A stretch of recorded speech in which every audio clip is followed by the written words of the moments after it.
ferlinu hefur verið háttað, hverjir koma að vinnunni við tillöguna og þar fram eftir göttunum.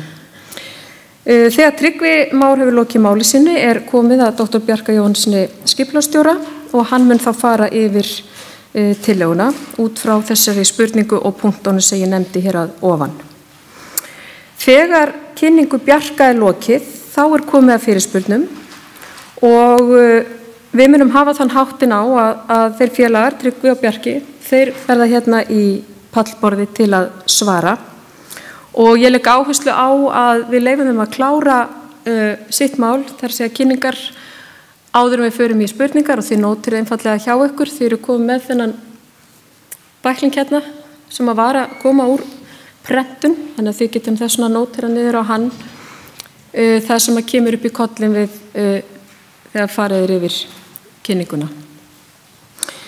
Og fyrirkomulagið sem sé á fyrirspurnunum verði þannig að Perla Fandal sem starfsmaður skipulagssviðs og situr hér, hún verður með hljóðnema og þið bara einfallega réttu upp hendi og ég reyna að spotta ykkur og benda þá Perlu á hvert hún á að fara.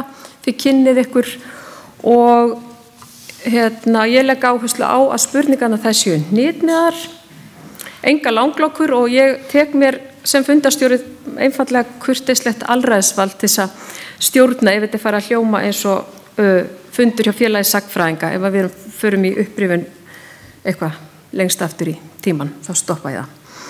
Og við ætlum að halda fundatíman og munum í síðasta lagi klára klukkan 18:30. Og rétt að ítreka, og ég veit að þeir munu gera það líka, Bjarki og Tryggvi, að þeir sem og þau ykkar sem hafið hugað á að gera athugasemdir við þessa tillögu, þá verðið að gera það skriflega og það þá annarkvort sent í netfangi skipulagsvið@akureyri.is eða að senda bréf upp á gamla mátan, það ennþá hægt og þá það stílað á skipulagsviðið Akureyrarbæjar sem staðsett í Ráðhúsinu sem stendur við Geislagötu 9-600 Akureyri. Og það eina sem þið þurfið að hafa þá í huga og þarf að vera kýrskýrt að síðasti skiladagur 12. janúar. Þannig að þetta verður það sem þið farið yfir jólin. Það verður enga jólabækur í ár, það verður bara druga aðalskipulag í Akureyrarbæjar. Nú, þessar kynningar og þetta efni sem kemur hér fram, þetta... Það vonum mín að þessi fundi verði bæði áhugaverður og málefnalegur, því þannig gagnast hann best, bæði ykkur til að fá upplýsingar hvernig við unnum skipulagið og hvaða forsendur lágu fyrir tillögunni, en eins okkur því við getum alltaf lært að gera betur. Og bara allar athugasemdir vel þegnar, hvort sem núna hérna eftir, en auðvitað formlegar athugasemdir þurfa að koma eins og Hulda Sif kom inn á áðan með skriflegum hætti. En eins og Hulda Sif sagði, þá þessi fundi bara svo fyrst af mörgum við kynningu aðalskipulagstillöguna. Við ákveðum að brjóta þetta upp því að aðalskipulagið svo umfangsmikið og efnismikið að tillagan að það nær ómögulegt að kynna alla tillöguna á einu fundi. Þessi stað höfum verið valið að fjalla sérstaklega þau málefni sem okkur vist mestur áhugi vera á og það þróun byggðarinnar og það útivistinn og það síðan atvinnulíf á síðustu fundinum og svo förum við út í eyjarnar og kynnum þær aðalskipulag sérstaklega fyrir eyjarskekkjum. En tillagan sem slík hins vegar efnismeiri og umfangsmeiri en við getum gert skil og hún áfram góð lesning og ég hvet ykkur eindregið mitt eins og Hulda Sif sagði að taka hana og setja á náttborðið í jólin og lesa hana, blaðana á milli. Það að finna mikið fróðleik heimabæ okkar sem skipulagsstjóri okkar Dr. Bjarki við að sér og gert ágætlega skil. En hverju erum við að þessu? Og hver tilgangurinn með allri þessari vinnu við gerð aðalskipulags endurskoðun þess og þeim tilkostnaði? Aðalskipulag eitt mikilvægasta verkfæri hvers sveitarfélags. Þar sett fram stefna og ákvarðanir sveitarstjórnar framtíðarnotkun lands og fyrirkomulag byggðar. Aðalskipulagið þannig sköpuð framtíðarsýn fyrir samfélagið, uppbyggingu þess og framtíðarþróun.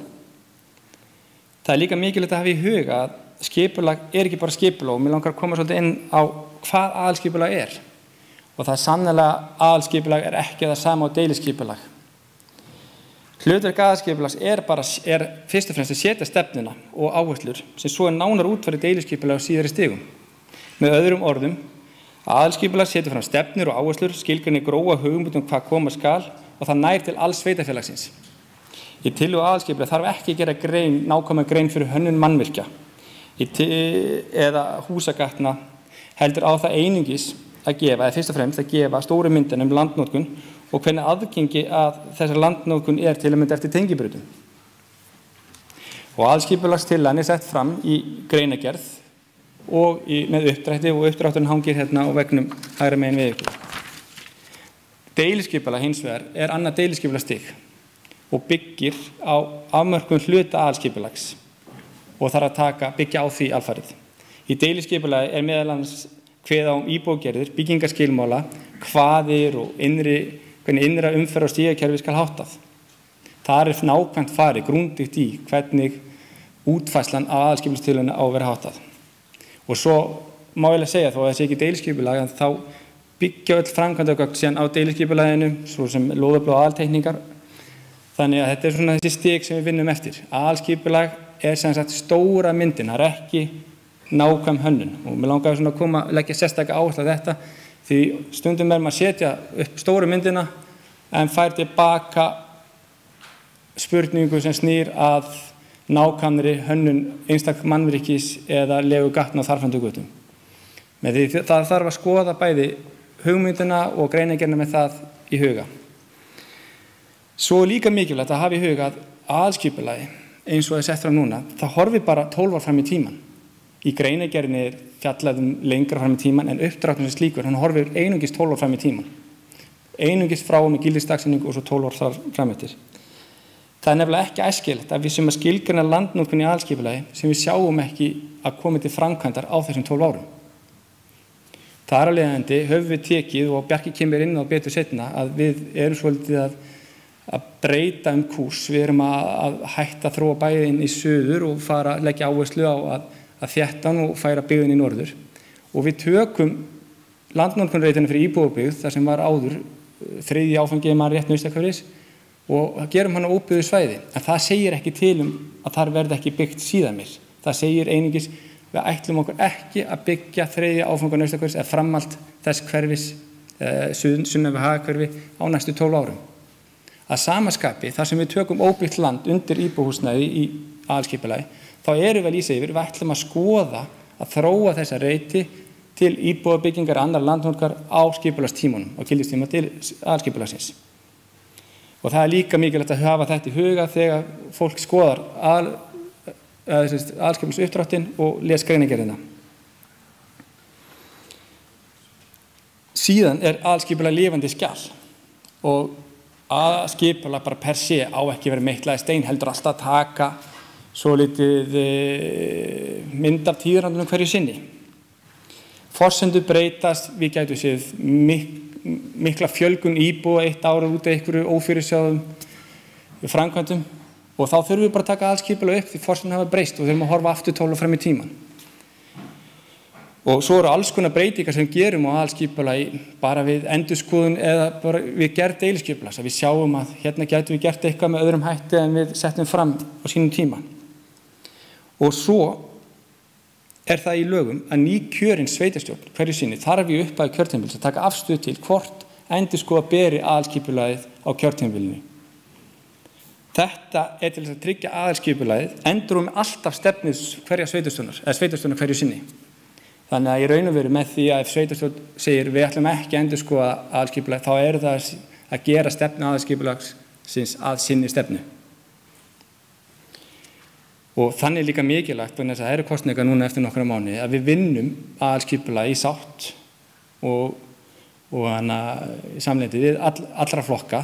Þannig að við erum að vinna til framtíðar, við erum ekki að vinna bara til nokkra mánuði, við erum að vinna 12 ár fram í tíman. En af hverju erum við að fara í þessi breytingar á aðalskipulaginu? Þú veist, var eitthvað að gamla skipulaginu sem enn í gildi sem knúði á að breytingar eða var stefna þessi einhvern veginn ekki í takti við þá stefnu sveitarstjórnar sem nú situr. Gildandi aðalskipulag hefur unnið sitt skeið, en það var það gert fyrir 12 árum og við upp að þessa kjörtímabils þá ákveðum við í skipulagsráði og í bæjarstjórn að það yrði endurskoðað með það markmið að nýtt aðalskipulag tæki gildi 2018. Það alls ýmis atriði sem leitu til þess. Til að mynda var Hrísey og Grímsey ekki hluti á Akureyri 2006 þegar gildandi aðalskipulag var búið til. og skipulag þessara eyjana hefur aldrei verið samþætt gildandi aðalskipulagi. Ný skipulagsreglugerð sem kom árið 2010, skipulagsreglugerð og skipulagslög sem komið að minni í 2010, áttum að kinka kolli eða vart skipulagslögin ekki 2010? Jú. Það var breytt efnistökum, hvað við eigum að setja í greinargerð skipulags og hvernig við eigum að setja uppdráttum fram. Það knúði á líka breytingum og endurskoðun.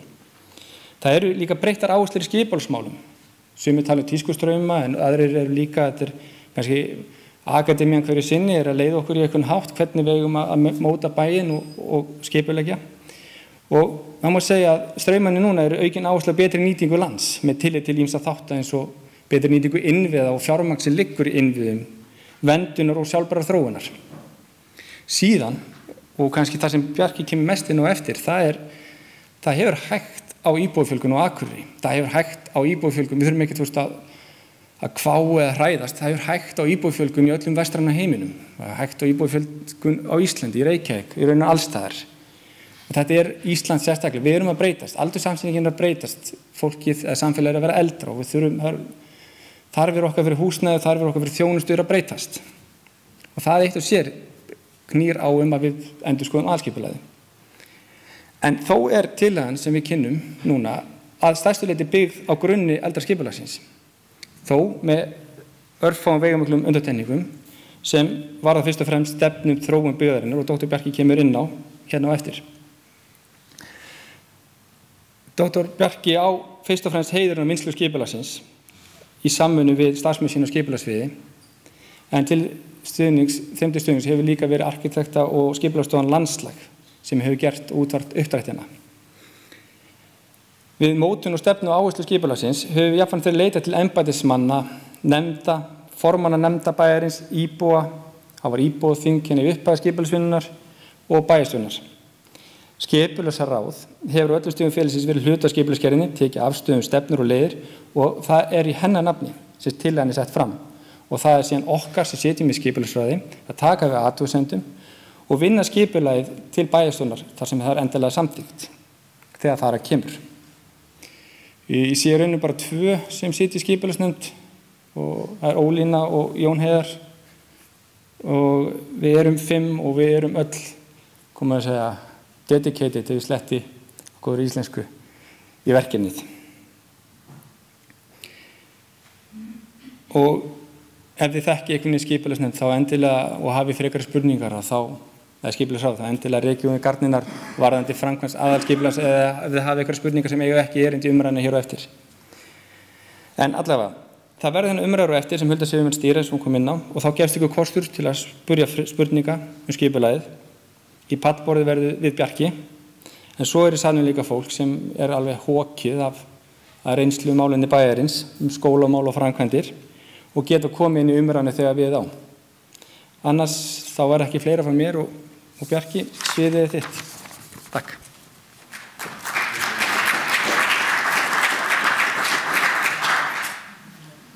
Já, þá var að vita hvort að þetta tæki virkar, heyrist þetta í mér. Já, alls óvanur að nota svona þróaða tækni. Þetta virkar, já.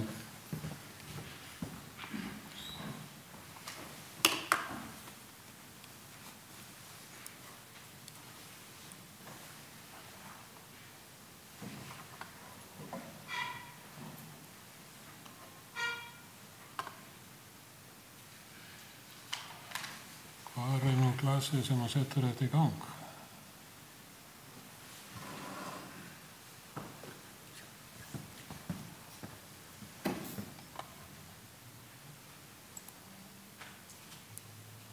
Þarna komið.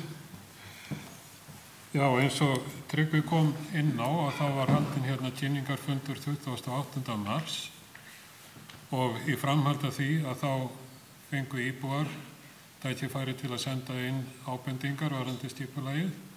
Við fengum fjöldan allan af ábendingum og það var unnið úr þeim ásamt umsögnum frá opinberum aðilum og félagasamtökum og margar þeirra leiddu til breytinga á skipulaginu og ég mun aðeins koma inn á það hér á eftir. En þrátt fyrir það þó þið hafi sendt inn athugasemdir þá, að þá ekkert á móti því að senda inn athugasemdir núna. Og jafnvel þá að það séu það sömu.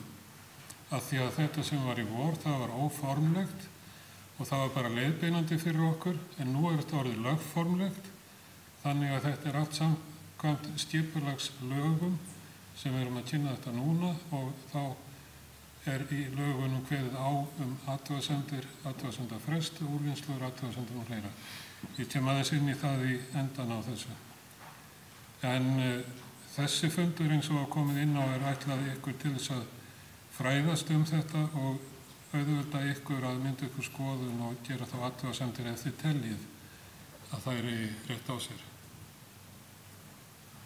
Nú, við byrjum hér hvað íbúðarhúsnæði, íbúðarsvæði, þar að sjálfsögðu íbúðarhúsnæði, það má einnig gera ráð fyrir atvinnustarfsemi sem að þjónar íbúðarsvæðisins. Það benti mér á þetta, þú ert vist ekki með kveikt á græjunni.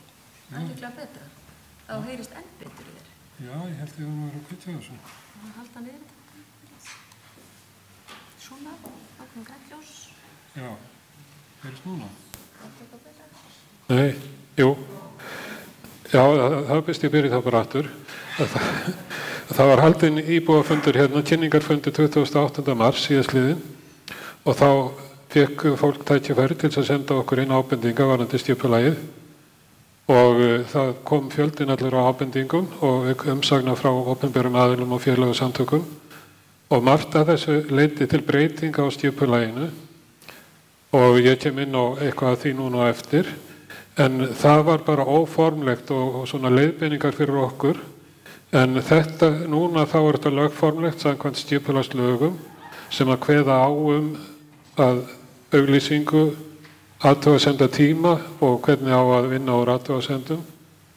Og sem sagt að þó að þið hafið sendt inn ábendingar í vetur eða vor, þá var ekkert á móti því að senda inn athugasemdi núna og jafnvel þar sömu ef þið telja ástæðu til.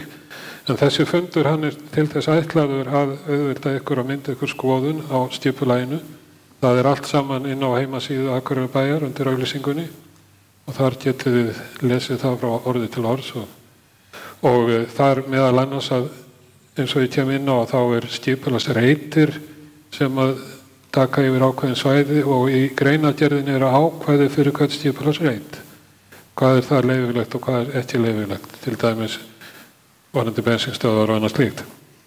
En ég ætla að stikla á stóru bara og þið sem sagt komið þá með spurningar á eftir til okkar Tryggva. En já, á íbúðasvæðum þá náttúrulega aðalega íbúðir og það má vera atvinnustarfsemi sem að veldur ekki truflunum og getur þjónað íbúum viðkomandi svæðis. Og þar af leiðandi að þá eftir að Airbnb var skilgreint sem atvinnurekstur og krefst starfsleyfis eftir 3 mánuði, þá Airbnb sem atvinnustarfsemi ekki leyfileg á íbúðasvæðum. Nema það sé tekið fram á einstöku reitum og það nú ekki í okkar tilviki. En þá gilda lögum fjölígnahús og breytta notkun húsnæðis og byggingaleyfi. Nú bensínafgreiðslur ekki heimilar á íbúðasvæðum.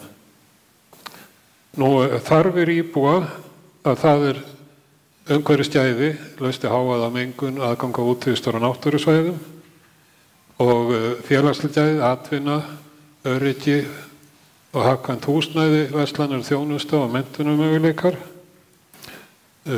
samgöngur, vistvænar og þægilegar innan bæjar og með aðganga almenningssamgöngum, menning og afþreying, það íþróttaiðkanir og útivist. Þetta svona meðal þess helsta, náttúrulega ekki endanlegt. Nú íbúðaþróunin, að þá til þess að skoða þörf fyrir íbúðasvæði, þá fer maður að skoða íbúðaþróunina fyrst, hvers má vænta í framtíðinu og hún verði, hvað þurfum að byggja mikið. Og í sem sagt aðalskipulaginu frá 2005 að þá að reikna með að fjölgun hérna gæti verið frá 0,6 og allt upp í 5% á ári og að Akureyringar yrðu þá jafnvel 27.500. Nú það hefur sýnt sig að þetta gekk hægar og það hefur verið rúmlega 1% á ári og síðustu ár hefur að vera enn hægt á því og það setjum við sem lágspá, sem við kemum inn á. En sem sagt að samkvæmt okkar reikningum að þá viðmiðunarspáin að okkur muni fjölga 3000 íbúa á skipulagstímabilinu. Lágspáin miðað við síðustu 5 ára það er 2000 og háspáin miðað við Hagstofuna það er 3700. Og hérna sjáum við hérna línuritin og þessi brotna lína hún er sem sagt viðmiðunarspáin sem að er bara nálgun beinna línu hérna frá 98 til 2015 og síðan ára þetta síðustu 5 árin línu nálgun á því og þetta er aftur Hagstofan. Þannig að það er ekki bara að setjast niður og teikna eitthvað landnámskort, það er heilmikið sem liggur á bakvið alls konar stúdíur og rannsóknir. Nú þá getum við áætlað íbúða þörfina. Nú þá verðum við að skoða að það er ekki allt sem að sýnist að það er mikið af íbúðunum. 11,4% í eigu fjárfesta, félagasamtaka, ferðaþjónustaðila og annarra sem er ekki með skrálega heimili. Þannig að með fasta búsetu það er einungis 6.850. Þetta verðum við að taka inn í reikningin líka og við reiknum með að þetta hlutfall verið óbreytt að þá þurfum við í viðmiðunarspáni 2500 íbúðir á tímabilinu, 195 á ári, lágspáin er eftir 160 á ári og háspáin 220.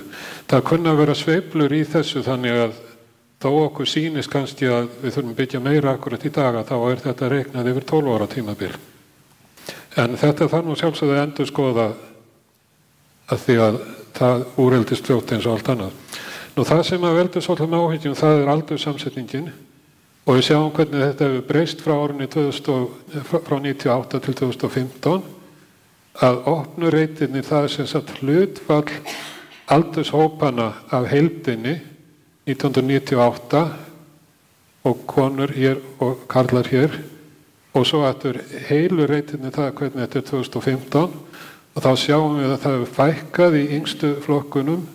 Það er undantekning hérna 20 til 24 ára en alveg upp í 45 ára þá hefur hlutfallslega fækkað íbúum en hlutfallslega fjölgað eftir það og ef við lítum á absolutt tölur að sem sagt alveg upp í 50 þá hefur bara fjölgað 6% á þessu tímabili og sem sagt 20 til 50 það eru þeir sem er líklegasti til þess að byggja að kaupa húsnæði. En aftur 50 til 69 þá var fjölgunum 71% í tölum, ekki bara hlutfalli. Og 70 pluss þá var 43% og þetta eru hópar sem eru eða munu koma inn á sem sagt markaðin fyrir íbúðir fyrir eldri borgara. Og við lítum á þessu þætti þegar við skoðum þetta að það muni vera meiri þörf á íbúðum fyrir eldri borgara og hugsanlega draga og hraða íbúða fyrir yngra fólk. Og hérna sjáum við línulega hvernig þetta er og sem sagt 0 til 19 að það er þetta sem er nokkuð flöt kurva.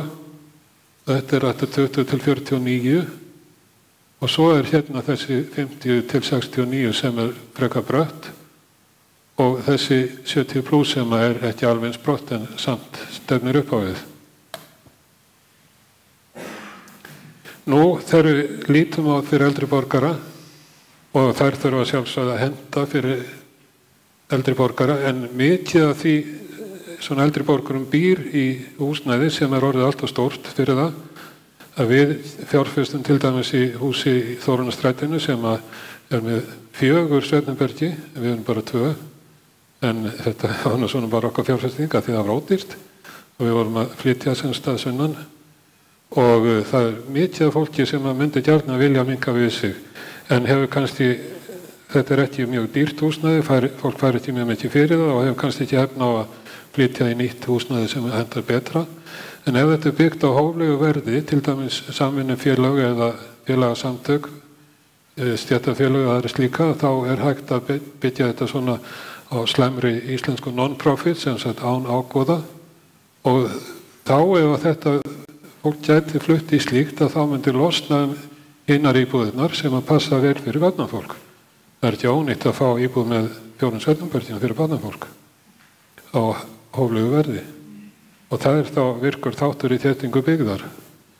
Og þá má svona rannsóknin sýna að það stuðlar að vellíðan og betri heilsu og minnkar þá álag á stofnanir sem veita þjónustu eins og elliheimili og sjúkrastofnanir og það er nálægð við verslanir, veitingastæði, þjónustu og bæjarlíf sem er nauðsynleg og svona nefnum bara Akureyrarvöll sem að væri hentugur sem að liggur milli miðbæjarins og Glerárdals. Nú síðan reiknum við landrýmisþörfina og reiknum svona bara gróflega með að 20% er einbýlishús, 40% raðhús og 40 fjölbýlishús. Þá fáum við svona viðmiðunartölu og við þurfum 2500 íbúðir, semst frá 2100 upp í 2900 og þéttingasvæðin og nýbyggingasvæðin geta alveg rúma þetta og meira til.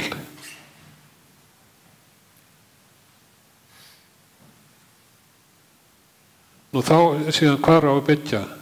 Nú möguleikarnir eru til suðurs, norðurs og þétting núverandi byggðar og síðustu áratugum hefur nú þróast til vesturs í átt að Hlíðarfjalli og til suðurs átt að inn í Eyjafjörðin.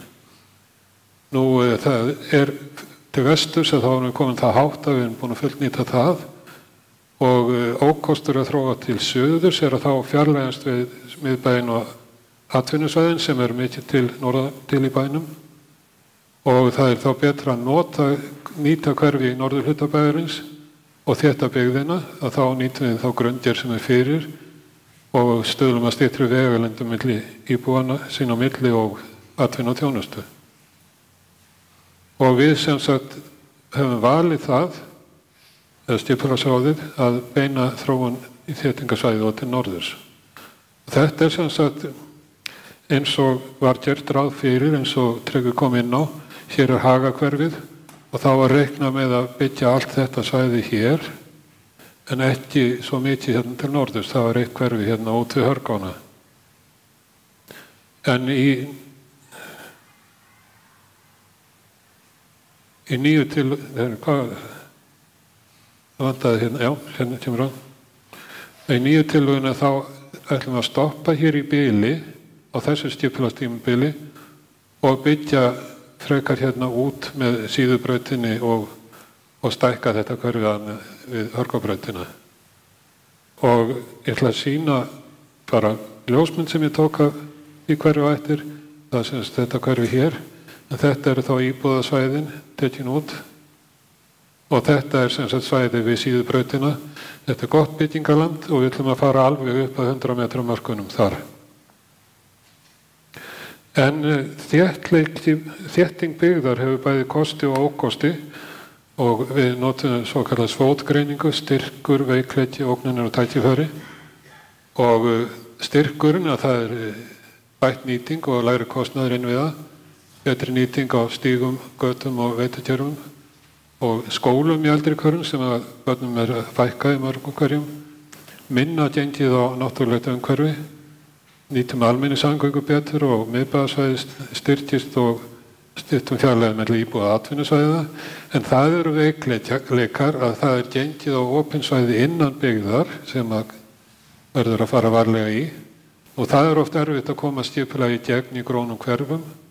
Nú breytt ásýnd stíkt á eldri hús og þar vil ég bara nefna Drottningabrautarreitin sem að margir hafa gert athugasemdir við, að þá erum við að skikja á útsýni fólk sem að býr í húsunum við Hafnarstræti út á sjóin, en hann hafði það nú einhvern tímann letað út á sig, hérna hvað heitir hann, í úrskurðarnefndinni, það væri ekki Ekjubyggð sem er upp í Brekkugötunni, sem er hluti af ásýnd Akureyrar en segir það að íbúðaverð út frá miðju það sé svona cirka svona. Þetta lærði ég af Ameríkönunum sem eru fremstir í borgarhagfræði þegar ég var í nám þar. Nú síðan, þegar þetta er nú kannski aðeins að sýna sig líka á Drottningabrautarreitnum, ég sagt að sé svolítið dýrar íbúðir þar. Nú síðan eignarhald, það getur staðið í vegi, það getur verið eignarlóðir eða bara eignarland og kannski að ásýnd og einkenni Akureyrar tapist eins og var haldið fram með Drottningarbrautarréttinn. Þannig að það eru mörg að hyggja og verða að fara varlega í þetta eins og allt annað. En hérna eru sem sagt þéttingarsvæðin og við byrjum bara sunnan frá þetta við Naust, ég sýni mynda því á eftir. Nú síðan hérna við Skipagötuna að þar áformuð þétting og tjaldsvæðið að við höfum rætt við sem sagt Hamra sem að eiga tjaldsvæðið hérna sunnan til sem að þessi rekstur þessa svæðis orðinn erfiður og í sjálfu sér var ekkert illa tekið í það að flytja alla starfsemina bara suður á Hamra. Nú Káasvæði, við komum að því á eftir og síðan hérna smá við Dalbrautina og það eru Kotaborgina sem kemur inn á eftir og það hérna Háskólasvæðið sem við munum stækka og þetta aðeins við Glerártorg hérna og þetta Akureyrarvöllur og sérna svæði sem á milli Hjalteyrargötu og Laufásgötu sem áttalegt ruslarsvæði í dag og við ætlum að leyfa íbúðir þar svona á efri hæðum og gera það hverfi upp, smá blettir hérna og eins hérna við Furuvelli yfir að Tryggvagötu og íbúðirnar eru þá sem sagt ekki út við Tryggvagötuna. Hvert var ég komin? Melgerðisásinn, þar komum við inn að það eins á eftir og svo smá blettir hérna inn í íbúðasvæðinum og þetta fyrir austan hérna Krossanasbrautina, já.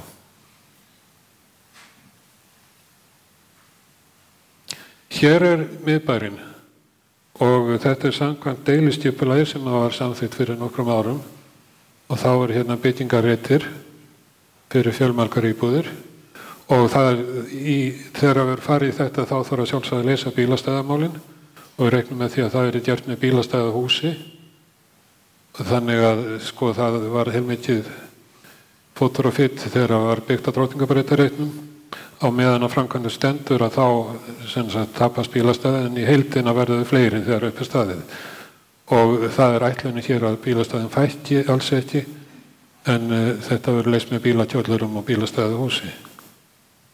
En við erum svona að fara yfir miðbæjarskipulagi einhver kollsteypur en við erum svona aðeins að fara hún í sauman á ýmsum þáttum í því. Nú síðan Akureyrarvöllurinn sem að Káa vill eiginlega losna við, þeir eru með samning til 2024 og vilja flytja sig alfarið upp á sitt svæði.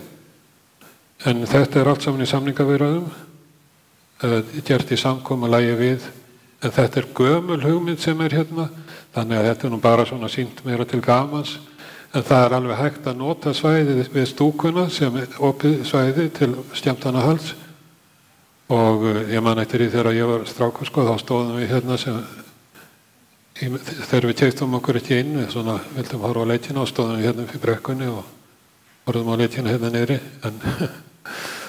en það hægt að nota svæðið þetta og þá líka semst hægt að nota útsýni hér og byggja þá með fram Glerárgötuna og hér frekar. En þetta algjörlega óskoðað mál og þá alveg þetta að fara í deiliskipulag. Þetta bara gömul hugmynd svona til meira til gamans. Nú síðan það Naustasvæðið að þar sem sagt geymslur minjasafns Akureyrar og þær þurfa ekki allt þetta svæði og síðan hér eitt lítið svæði sem þarna við vestursíðuna gefur nú ekkert mjög mikið en þetta var svona tekið til skoðunar allavega og Kotaborgirnar og það eitt dæmi það hvernig við breytum skipulaginu eftir athugasemdir sem voru mjög góðar semst í eldra skipulagi þá var sýnt alveg heildreiði svæði frá háskólanum yfir að Þingvallastræti og þá var bara sýnt sem blanda á opnu og stofnunum og ekki tekið nánar á því.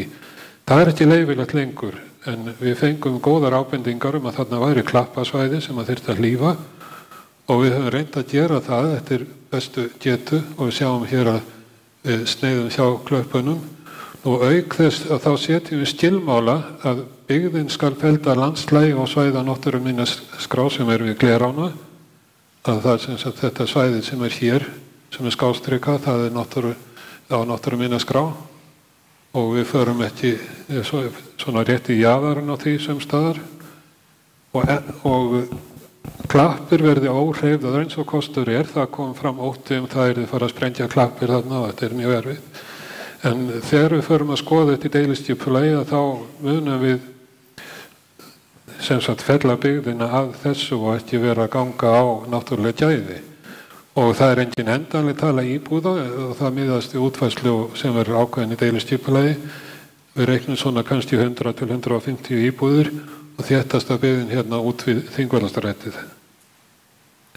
Og síðan sem sagt sem við kallum samstarfi íþróttafélög og þetta Þórssvæðið og þá erum við að tala að þétta hér á Kastvellinum sem ungmennafélagið með og þá þarf hann að færast og það var svona að skoða hvort það væri hér eða hér og svo fleiri svæði, við bætum við blokk hérna og parhúsi hér, einbýlishúsum hérna á sjálfum Ásnum en þetta sem sagt ófrágengið að því leiti að Þórsarar, mitt gamla félag, að endurskoða sína framtíðarsýn og þá verður þetta unnið áfram í samráði við félagið og Tryggvi hann mun svara fyrir það og eftir ef það þarf.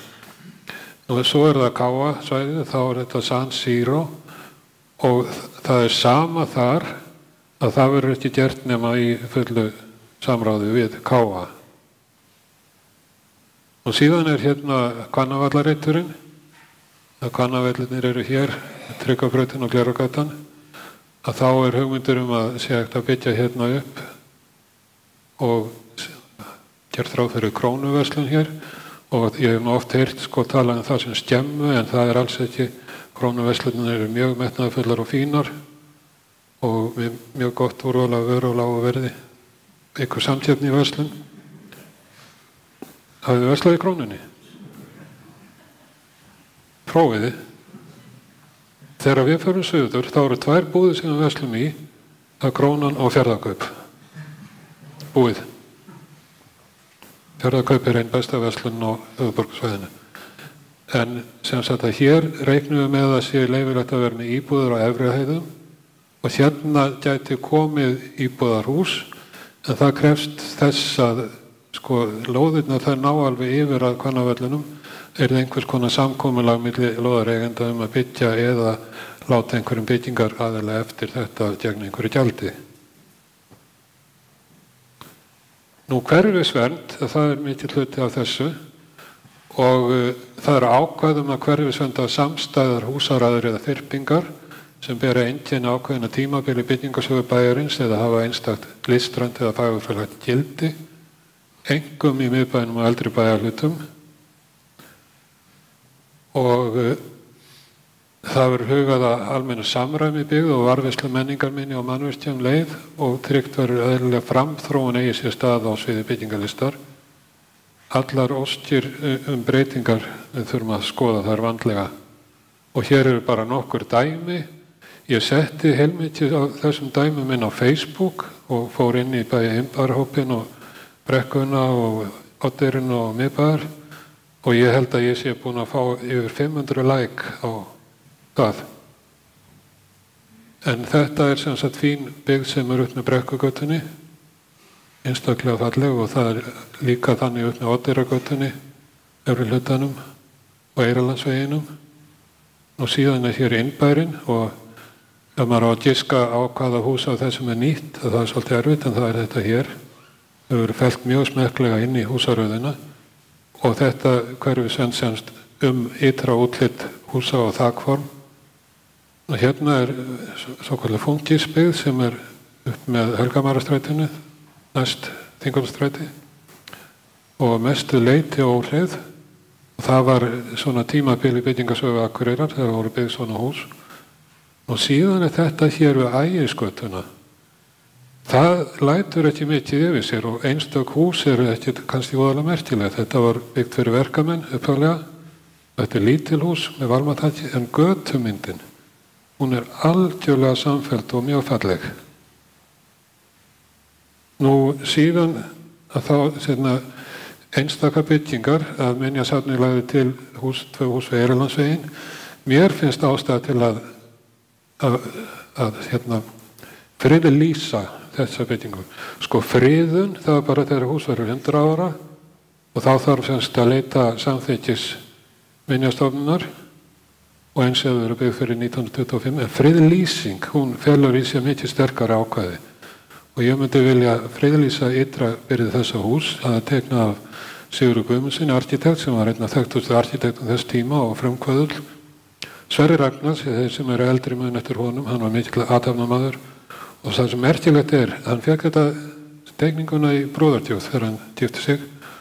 Þetta hérna var upphaflega hesthús, af því að konan hans fekk hest og hestvagn í brúðartjóð. En þetta er einstaklega fallegt og sérstakt hús og það sem var annað merkilegt að Karl Sverrir, hann fekk að byggja þetta þarna sem það þegar var rétt verið að byrja á Þingvallastrætinu, neðst númer rétt upp við Frímannahúsið. Þá fekk hann að byggja þetta hús eiginlega bara hálfa leið upp í fjall. En svo ætla ég aðeins bara að fara semst í það sem var komið inn við byrjun, að það athuga sjöndafrestur til 12. og það var stílaði skriflega. Við munum ekki taka niður neina punkta á fundinum af því að nú þetta orðið lögformlegt og við megum ekki nota annað en það sem er skriflegt. Og það semst eins og var sagt með posti eða tölvupósti, skipulagsvið@akureyri.is og nafn og kennital og heimilisfang þá að koma fram, annars er það ekki gilt. Þetta er bara allt sem er lögbundið. Svona. Það er eitthvað sem við erum að finna upp á. En þegar að því lýkur þá eru það athugasemdir lagðar fram í skipulagsráði með hvort það leiði til breyting á skipulaginu og gera tillögur að svörum og hugsanlega breytingum. Og þegar að skipulagsráði hefur samþykkt endanlega útgáfu fyrir það til umfjöllunar bæjarstjórn og þegar bæjarstjórn hefur fjallað þá og væntanlega samþykkt aðalskipulagið þá eru sendt á skipulagsstofnun ásamt athugasemdum og umsögn bæjarstjórnar og skipulagsstofnun hefur 4 vikur til að staðfesta skipulagið. Hún átti að hafa 4 vikur til að heimila okkur að auglýsa en tók sér 3 mánuði sem er náttúrulega ekki gott, hún með því að brjóta lög í rauninni. En þarna hefur hún aftur 4 vikur og nú er hún ekkert að fara í gegnum nema hvort það hafi fullnægt öllum formsatriðum og getur ekkert farið í innihaldið en eitt slíkt. Og sem sagt að þá að senda þeim aðeins sem gerir athugasemdir afgreiðslu umsögn bæjarstjórnar. Þannig í þessu óformlega þá settum við bara á vefsíðu Akureyrarbæjar. Við vorum ekki að senda öllum bréf. En núna var okkur skylt að senda öllum bréf sem gerir athugasemdir og innan 4 vikna þá á skipulagsstofnun að staðfesta skipulagsstofnun og auglýsa í BT stjórnartíðinda og þá fær skipulagið lögformlegt gildi. Við reiknum með því þetta getur orðið í fyrsta lagi í mars og hugsanlega dreigist einhverjar vikur. Þar með þessu lokið. Takk.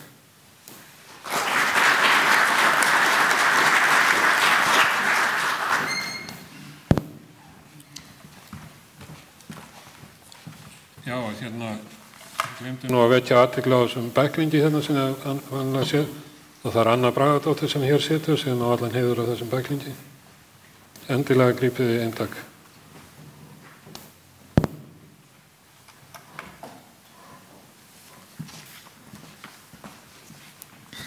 Já, þá kynningu lokið og